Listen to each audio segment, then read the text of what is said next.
요한복음 11장 33절 말씀. 예수께서 그의 우는 것과 또 함께 온 유대인들의 우는 것을 보시고 심령에 통분히 여기시고 민망히 여기사 가라사대 그를 어디 두었느냐 가로되 주여 와서 보옵소서 하니 예수께서 눈물을 흘리시더라. 네.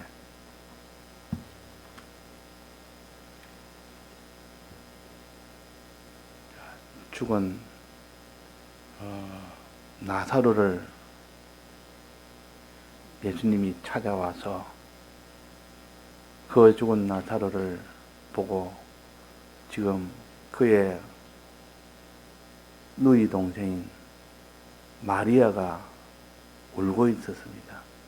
또 많은 그 조문객들도 함께 울고 있었습니다.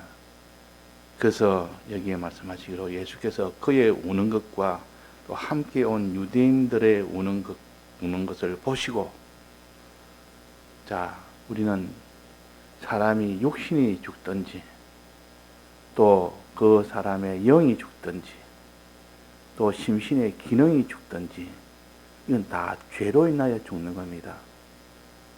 죄로 인하여. 육신은 이렇게 가장 외부적인 것이요. 또 그 안에 더 중요한 것은 심신의 기능이요. 그 안에 제일 귀한 것은 영입니다. 영이 죽는 일이나 심신의 기능이 죽는 일이나 육신의 죽는 일은 다 죄로 인한 결과입니다. 그래서 죄를 지었기 때문에 죽는 겁니다. 나사로도 죽는 것은 죄 때문에 죽는 것이고, 또 그 외에 많은 사람이 다 죽는 것은 사망은 죄에서 온다. 그렇습니다. 사망은 죄에서 오지. 그래서 여기에 이 지금 사람들이 우는 것은 왜 우느냐? 육신의 죽음 때문에 우는 겁니다. 그 사람의 영이나 그 사람의 심신의 기능이나 이것 때문에 우는 것이 아니고, 그러니까 이걸 보면서 너희들은 육신을 보고 죽는 이것만 가지고 슬퍼하지 말고 너가 죄로 인하여 심신의 기능이 죽는 그것을 너는 불쌍히 여기고 그것을 보고 너는 울어라. 우는 것도 이렇게 차이가 있습니다. 불신자는 다 육신의 죽음 때문에 울지 영이 죽는 이런 것도 모르고 심신의 기능 죽는 것도 모르기 때문에 그들이 우는 것은 다 육신 때문에, 육신의 죽음 때문에 웁니다. 그러나 우리는 육신의 죽음은 한번 정한 것이고 그거는 믿는 자도 믿지 않는 자도 반드시 우리 원죄로 인하여 반드시 죽게 됩니다. 그것은 피할 길이 없습니다.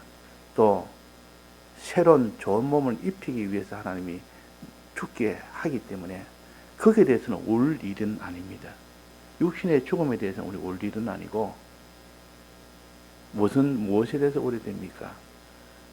심신의 기능이 죽는, 그걸 영혼이라 보통 그럽니다. 영혼이 죽는 죽음에 대해서 울어야 되고 영이 죽는 죽음에 대해서 울어야 됩니다. 영은 그 사람이 죄를 지어서 죽는 것이 아니라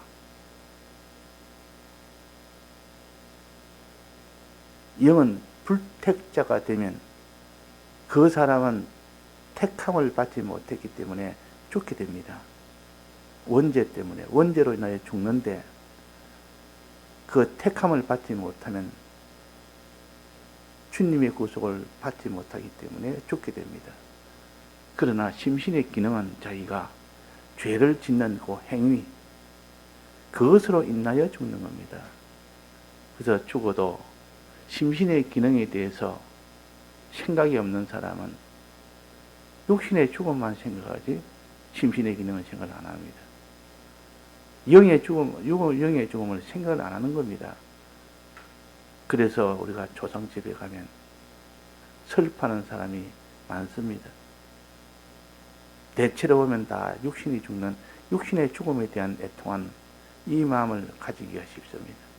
그러나 이 죽음이라는 것은 심신의 기능이 죽고 또 불택자는 영이 죽는 그것이 제일 슬픈 일이지. 그래서 우리가 믿음으로 잘 산 사람, 그런 신앙생활 한 사람에 대해서는 조상집에 가면 오히려 기뻐해야 됩니다. 왜 기뻐합니까? 이 모든 죄 짓는 그 일로 인하여 심신의 기능이 죽는 그 일을 하지 않았고, 믿음으로 산 그 사람은 하나님의 은혜로 살았기 때문에 그는 울 일이 아니고 하나님의 감사할 일입니다. 감사할 일. 또 감사의 눈물을 흘려야 될 일이요. 자, 눈물은 두 가지가 있는데 애통의 눈물과 감사의 눈물입니다.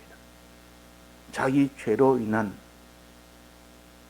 애통한 마음을 가지는 애통의 눈물이 있어야 그것이 자기 죄에 대한 회개의 길이기 때문에 애통의 눈물, 오늘 찬송처럼 애통하며 회개하면 이런 눈물이 있어야 된다. 또 동시에 그 죄로 인한 이것을 대신 우리 위하여 대신 사죄의 공로를 베풀어 주심으로 인하여 우리가 죄에서 사함을 받을 수 있는 이 은혜를 주신 이 대속의 은혜에 대해서 감사의 눈물이 있어야 됩니다. 감사의 눈물이 있다면 대속을 믿는다는 뜻이요.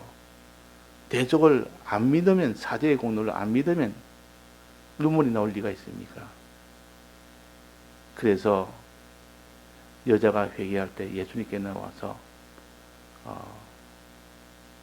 눈물로 발을 씻었다 그랬습니다.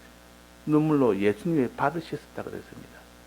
그 말은 죄에 대한 애통의 눈물을 가지되 그 죄를 사해 주신 주님의 대속을 주님의 발이라 그랬고, 주님의 발을 씻었단 말은 주님의 대속의 공로로 이렇게 사함을 받았다는 뜻 아닙니까?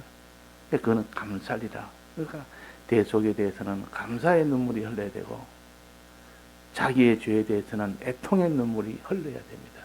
그것이 회개의 길이요. 눈물로 발을 씻어야 회개가 된다 그랬습니다. 눈물은 자기의 죄에 대한 애통의 눈물이고, 또 발을 씻는단 말은, 예수님의 발을 씻는단 말은 예수님의 사죄의 공로에 사함을 받는다는 뜻이요. 사죄의 공로를 믿어서 이 사죄의 공로에 사함을 받는다. 그러니까 이 예수님의 대속의 사함에 대해서는 감사의 눈물이 흘러야 회개가 됩니다. 그래서 눈물은 항상 두 가지, 죄를 지은 자의 눈물은 애통의 눈물에서 시작해서 감사의 눈물로 이제 끝이 나는 그 과정이 있어야만 됩니다. 눈물로 예수님의 발을 씻었다. 항상 이것을 생각해서 우리가 죄에 대한 애통의 눈물이 흐르지 않는 그 강팍한 마음을 하나님께서 깨트려 달라고 기도한다. 오늘 찬송에도 보면 애통하며 회개하며 하나님께 기도한다. 기도란 것은 하나님이 하기에 달하는 것이요. 이 성령의 은혜가 와야만 그 사람이 회개의 마음이 생깁니다. 그래서 성령이 오면 회개의 빛을 받는다 그럽니다. 회개의 빛. 회개도 하나님의 빛을 주지 않으면 회개를 못합니다. 성령의 은혜를 받지 못하면 이 회개는 못합니다. 그래서 주님 앞에, 주님, 내가 이 강팍한 마음이 회개를 못합니다. 내게 회개하는 마음을 주옵소서. 성령의 도우심을 주옵소서. 그럴 때 그 사람이 회개하고자 하는 마음이 생깁니다. 마음이 생기는 동시에 자기 죄에 대한 애통한 눈물이 나오는 겁니다. 또 그 다음에 이어서 대속의 이 공로에 대해서 감사한 마음이 나오는 겁니다. 그래서 우는 자가 되어야 회개가 된다. 우는 자가 된다. 우는 자는 곧 회개의 출발이라 그 말입니다. 오늘 본문에 보면 마리아와 그 주위에 있는 모든 사람이 다 함께 울고 있었습니다.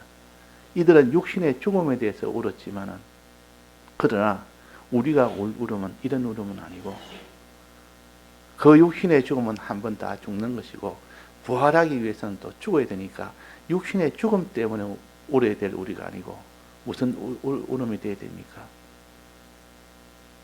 우리는 죄에 대한 애통한 그런 울음이 되어야 됩니다. 죄로 인한 심신의 기능이 죽는 그 울음이 있어야만, 그 애통의 눈물이 있어야만 비로소 회의가 시작이 되는 겁니다. 그래서 어제 우리가 에스겔서 9장을 볼 때 이마에 먹을 표시한 자는 우는 자라 그랬습니다. 우는 자. 애통의 눈물을 흘리는 자.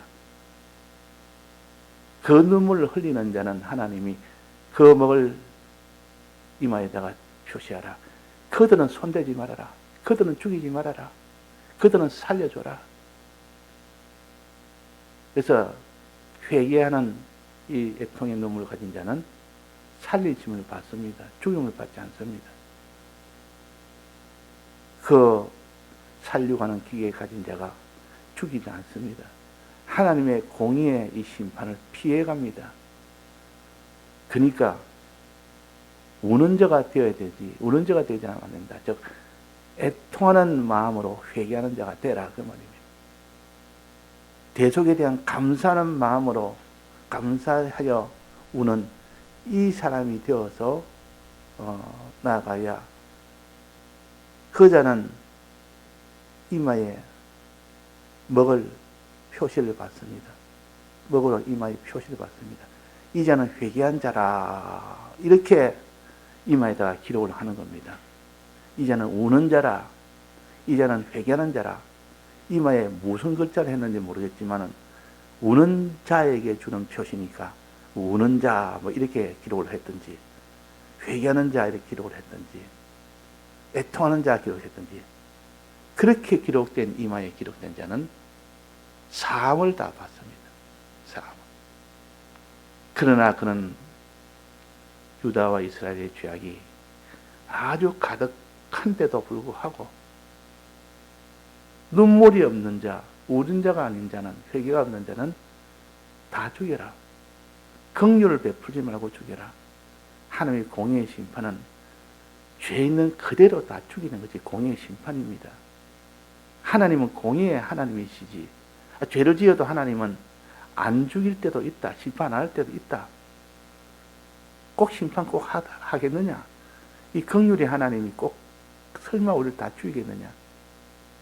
이 어리석은 강팍한 마음이 들면 안 됩니다. 하나님은 공의로운 하나님이기 때문에 주님의 대속 없이는 살 자가 없습니다. 사죄의 공로 없이는 죄 지은 자가 살 길은 전무합니다. 불가능합니다.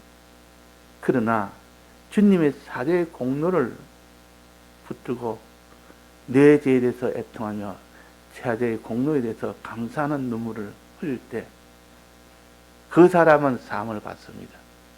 하나님이 그의 눈물을 씻어줍니다. 애통의 눈물, 감사의 눈물을 씻어서 이제 울지 말아라. 너 모든 죄를 내가 다 사했노라 하고 주님의 눈물을 씻어준다 그랬습니다. 사해준다 그 말입니다. 그래서 이런 마음을 가지라. 우는 자의 마음, 애통한 자의 마음, 주님의 대속에 대해서 감사하는 이 울음, 이것을 가지고 그 다음에 또 무엇을 해야 됩니까? 죄에 대해서는 어떻게 됩니까? 죄에 대해서는 자기가 죄를 짓게 된 그 원인은 뭡니까? 누가 죄를 짓게 했습니까? 누가 미혹을 했고 누가 핍박을 해서 죄 짓도록 한 그 자가 누굽니까? 악령 아닙니까? 악령이 들어서 죄 짓게 한 그것을 생각하면 악령이 얼마나 미운지, 악령에 대해서는 원통한 마음을 가져야 됩니다. 원한적인 마음을 가져야 됩니다. 그가 나를 갖다가 속여서 미혹해서 죄짓게 해서 다 죽게 되는데도 그 자기를 갖다가 죄짓게 만든 거기에 대해서는 아무런 생각이 없는 자가 되면 다음에 또 그런 미혹을 받든지, 그 악령에게 또 속임을 받든지 해서 또 죄진 자가 되는데, 악령 그걸 생각하니까 그놈이 들어서 내가 죄를 짓게 됐으니까 거기에 대한 원한을 가져야 됩니다. 원통함을 가져야 됩니다. 거기에 대해서 이렇게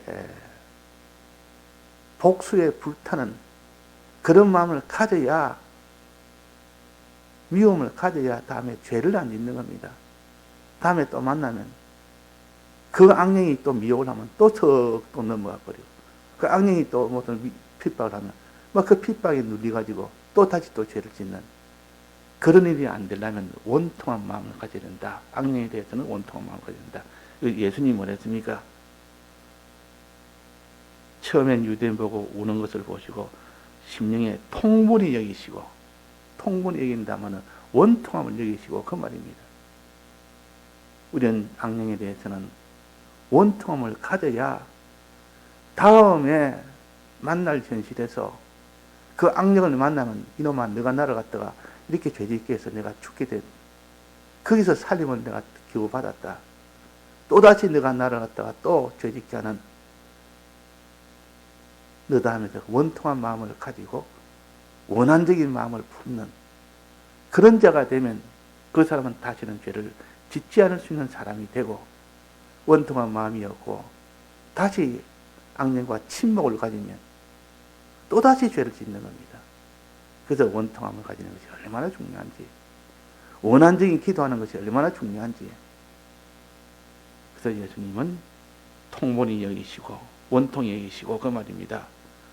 그 다음에 민망히 여기사, 다른 사람의 죄를 지은 것 보고 심판하려고 하는 사람들이 대부분입니다. 자기의 죄는 긍휼히 여기달라고 하면서도 항상 다른 사람의 죄는 심판해야 된다. 저 죄를 지었으니까 당연히 지금 공의로 심판해야 된다. 우리는 그런 마음을 가지면 하나님이 우리를 긍휼히 여기지 않습니다. 다른 사람의 죄를 지으면 긍휼히 여기는 마음을 가지라. 민망히 여긴단 말은 불쌍히 여긴다, 그 말이에요. 긍휼히 여긴다, 그 말입니다. 우리는 다른 사람의 죄에 대해서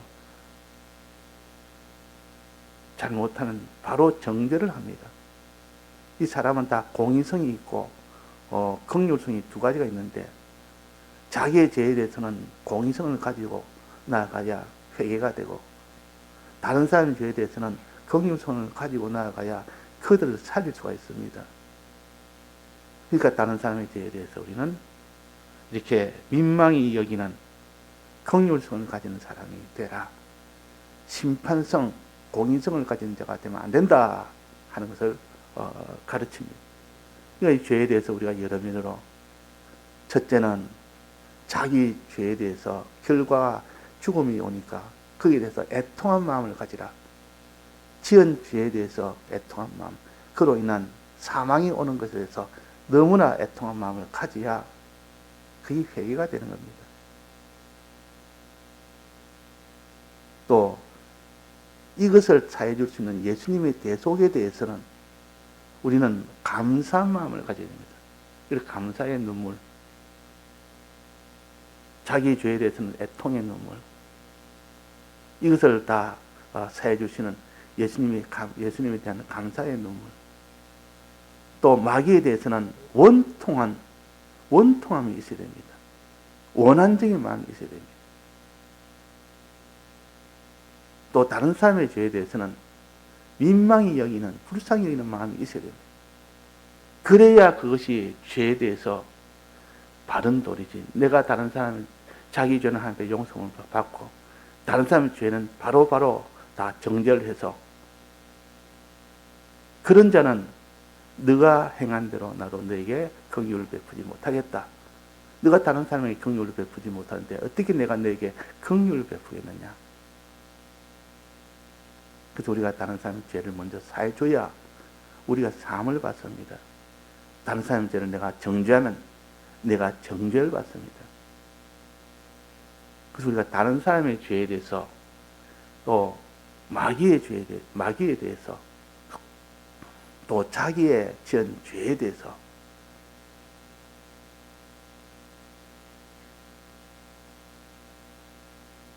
주님의 대속에 대해서 각각 어떻게 할 것인지를 분명하게 우리가 나눠서 가르칩니다. 그렇게 해야만 구원이 된다는 뜻이요. 그것이 이마에 먹을 표시할 수 있는 그런 사람이 되는 겁니다. 그에게 그가 삶을 받을 수가 있다. 그 말입니다. 그래서 누가복음 18장에 보면 원한적인 기도가 있습니다. 원한적인 기도. 이 원한적인 기도는 하나님이요, 저 원수의 원한을 갚아주소서, 그거 아닙니까? 사람을 말하는 게 아니고 그 사람이 죄져서 망하고 죽게 된 그 하게 한 것은 악령이 들어서 저 사람을 다 죄짓게 만들었으니까 저들의 원한을 갚아주소서. 저 악령에 대한 저 원한을 다 이렇게 하나님께서 다 복수해 주옵소서. 다시는 저 악령이 나를 죄짓게 하는 일이 하지 못하게 해주옵소서. 그 기도입니다. 원하는 기도는. 악령에 대해서 원한을 품어야 됩니다. 원한을 품다 미워해야 된다, 그 말입니다. 악령은 죄를 짓게 하니까 악령을 미워하고 죄를 미워해야 되지. 우리는 다 사랑해야 된다니까 악령도 사랑하고 죄도 사랑하고 악령과 친목하고 죄와 친목하는 그 자는 다 죄로 인하여 죽을 수밖에 없습니다. 그들은 원수로 삼아야 됩니다. 이게 원통이 여기사 죄에 대해서는 원통하게 얘기해야 됩니다. 악령에 대해서는 원통하게 얘기해야 됩니다. 원통의 눈물이 있어야 된다. 자, 자기 죄와 사망에 대해서는 애통의 눈물, 주님의 대속의 은혜에 대해서는 감사의 눈물, 또 악령에 대해서는 원통의 눈물. 너무 사람이 원통하면 분하면 눈물이 나옵니다. 막 눈물 흘리면 분해서 눈물이 나요. 너무 감사해도 눈물이 나고, 너무 자기가 비참하게 되면, 죽음 속에 비참하게 되면 그 비참한 그것 때문에, 사망 때문에 눈물이 나옵니다. 이 눈물이 우는 자, 이 세 가지 눈물이 있어야만 이마에 먹을 표시를 할 수 있다. 우는 자의 이마에 표시한다고 했습니다. 자, 이는 우는 자가 되도록 우리가 마음을 이렇게 성경대로 붙드는 우리가 되도록 힘쓰셔야 되겠습니다. 다 같이 통성으로 기도하시다가 자유하시겠습니다.